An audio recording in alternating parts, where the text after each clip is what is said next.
गांव सरकार बनने से गांव का फायदा, नेताओं का नुकसान। बेचू यादव सगड़ी तहसील क्षेत्र के महाराजगंज के भैरव बाबा धाम पहुंचे भारत परिषद संगठन और नैतिक पार्टी के कार्यकर्ताओं ने एक बृहद बैठक कर गांव सरकार लागू कराने को लेकर चर्चा की।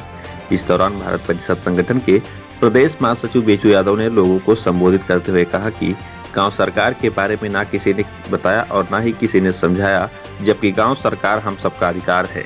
सवाल यह उठता है कि गांव सरकार को आखिर अब तक लागू क्यों नहीं किया गया? आखिर क्यों गांव सरकार लागू करने से सरकारें कतराती रहीं?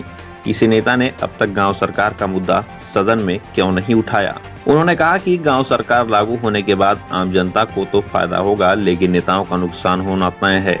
इसका सबसे बड़ा कारण यही है कि गांव सरकार में गांव में ही सारी सुविधाएं मिलनी शुरू हो जाएंगी। जिनको भी राजनीति करनी है या वह जनता की सेवा करना चाहते होंगे, उन्हें जमीनी स्तर पर उतरकर काम करना होगा, जबकि अब तक ऐसा नहीं होता रहा है। गांव सरकार लागू होने के बाद यह सब खत्म हो जाएगा और आम जनता को फायदा मिलेगा। वहीं नैतिक पार्टी के गोपालपुर विधानसभा अध्यक्ष सुभाष यादव ने कहा कि हम सब कार्यकर्ता गांव-गांव जाकर लोगों को जागरूक कर रहे हैं और गांव सरकार लागू कराने के लिए उनसे समर्थन की अपील कर रहे हैं।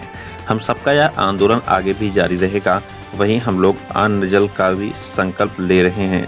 इस दौरान बैठक में सैकड़ों कार्यकर्ता मौजूद रहे। आइए सुनाते हैं मीडिया से बातचीत के दौरान भारत परिषद के प्रदेश महासचिव बेचू यादव ने क्या कुछ कहा। सर, आपका परिचय। मेरा नाम बेचू यादव और मैं भारत परिषद संगठन का प्रदेश महासचिव हूँ। देखिए, यह गांव सरकार का जो आंदोलन हम लोगों का चल रहा है भारत परिषद संगठन के द्वारा, इस क्रम में हर ब्लॉक में गांव सरकार की रूपरेखा हम लोग तैयार कर रहे हैं कि इसके आंदोलन को कैसे गति दिया जाए। उसी के परिप्रेक्ष्य में आज महाराजगंज ब्लॉक के यह विश्वकर्मा जी के आवास पर यह बैठक ग्रामीणों के साथ की गई है, जिसमें हमारे भारत परिषद के पुराने कार्यकर्ता, पदाधिकारी सारे लोग मौजूद हैं और भी गांव के मानिंदा लोग यहाँ पर मौजूद हैं जो गांव सरकार के बारे में जानने के लिए आए हुए हैं। उन लोगों को गांव सरकार के बारे में बताया गया है कि आप लोग यह जानिए कि गांव सरकार लागू होने से हम गांव वालों का फायदा होगा और गांव सरकार लागू हो जाएगी तो हमारे देश और प्रदेश और क्षेत्र के नेताओं, पार्टियों और सरकारों का नुकसान होगा। तो हम गांव वालों का दायित्व है कि जहां हमारा फायदा है गांव सरकार लागू होने से, उसके प्रति एक क्रांति, एक आंदोलन दे करके हम लोग गांव सरकार को लागू करवाएं।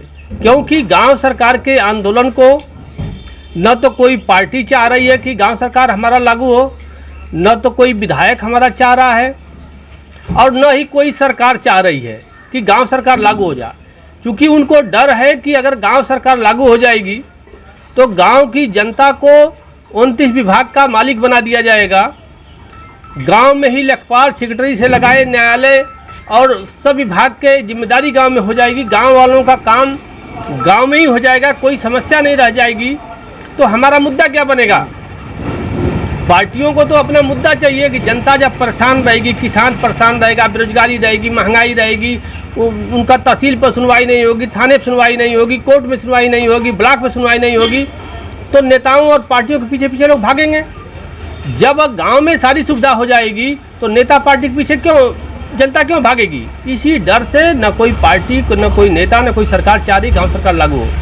तो हम लोग जगह जगह गांव की जनता को जागृत कर रहे हैं कि आप लोग जागिए, अपने अधिकार को पाने के लिए आप लोग ब्लॉक स्तर पर जहां पर मीटिंग होगी वहां पर चलिए। ज्ञापन दिया जाएगा मुख्यमंत्री के नाम से, तहसील पर दिया जाएगा, जिले पर दिया जाएगा और हम लोग गाँव-गाँव जाकर के एक संकल्प भी दिलवा रहे हैं कि सारे लोग यह संकल्पित भी हो रहे हैं। उसमें हर पार्टी के लोग यहाँ पर उपस्थित हैं, हर बिरादरी के लोग उपस्थित हैं, हर धर्म के मानने वाले लोग उपस्थित हैं। यह सारे लोग संकल्प लिए हैं कि अगर इस लोकसभा चुनाव के पहले माननीय मोदी जी अगर गांव